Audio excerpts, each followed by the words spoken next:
আয়েশার ঘরে আপনি যেদিন থাকেন সেদিন সাহাবারা বেশি বেশি হাদিয়া পাঠায়, আমাদের ঘরে কেন পাঠায় না?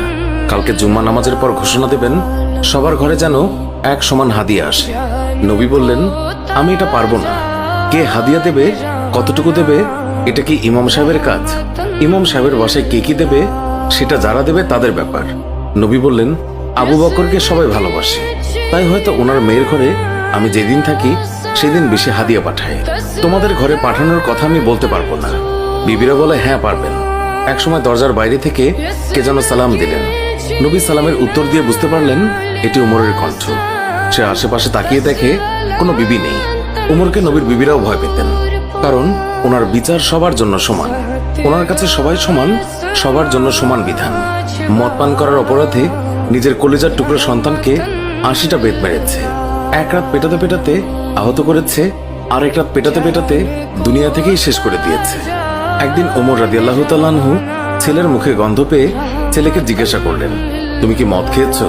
ছেলে বলে, না বাবা, আমি নবীজ খেয়েছি। নবীজ হচ্ছে ১ কেজি দুধের মাঝে ১০-১২টা খুরমা সারা রাত ভিজিয়ে রাখলে খুরমার রস দুধে মিশে গিয়ে দুধের রং লাল হয়ে যায়, খেতে অনেক মজা, সেটাকে বলে নবীজ। কিন্তু এক রাতের বেশি ভিজিয়ে রাখলে সেটা নেশা দ্রব্যে পরিণত হয়। ওমর রাদিয়াল্লাহু তাআলা আনহুর ছেলে ৪ রাত ভিজিয়ে রেখে তারই স্বাদ নেয়ার জন্য খেয়েছিল।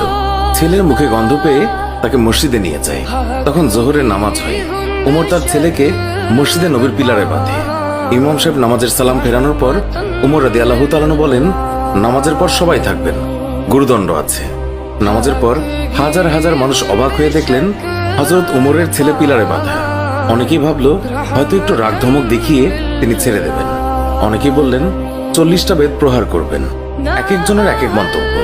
আবার কেউ বললেন উমরের মন অনেক কঠোর, সে পুরো শাস্তিই দেবে। এইভাবেই কানাঘুষা চলতেই থাকে। এরই মাঝে উমর চেয়ারে বসে জল্লাদকে ডাকলেন, বললেন, শক্ত দেখে একটি চাবুক এনে চাবুক শুরু করো। জল্লাদ বিসমিল্লাহ বলে চাবুক মারা শুরু করলো। ৩টা চাবুক মারার পর উমর জল্লাদকে এক থাপ্পড় দিয়ে ফেলে দিলেন।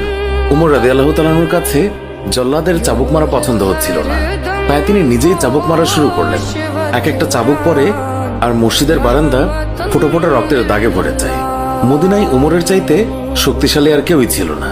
ছেলে চিৎকার দিয়ে বলে, আবার মদ খাবো না, আমাকে মাফ করে দাও। কিন্তু উমরের কঠোর মনে কোনো দয়া হলো না। এবার আবু সাহামার মা উমরের পা ধরে বললেন, আমার ছেলেকে আর মারবেন না।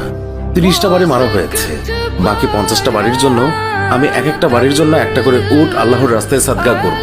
কিন্তু উমরের মনে দয়ামায়া হয় না। ৪০টা বাড়ির পর ছেলে জ্ঞান হারালো। ৫০টা মারার পর আবু সাহামা দুনিয়াতে আর নেই। সবাই তখন নিস্তব্ধ হয়ে গেল। ওমর রাদিয়াল্লাহু তাআলা আনহু রাগে গড়গড় করতে করতে বললেন, গোসল দে, জানাজা দে, কবর দে। কবর দেওয়ার পর ৫১ থেকে আবার কবরের উপর বাড়ি মারা শুরু করলো। এইভাবে ৮০টা বাড়ি শেষ করলো। শেষ করে আল্লাহকে বললেন, হে আল্লাহ, আমার ছেলে হওয়ার কারণে আমি বিচারে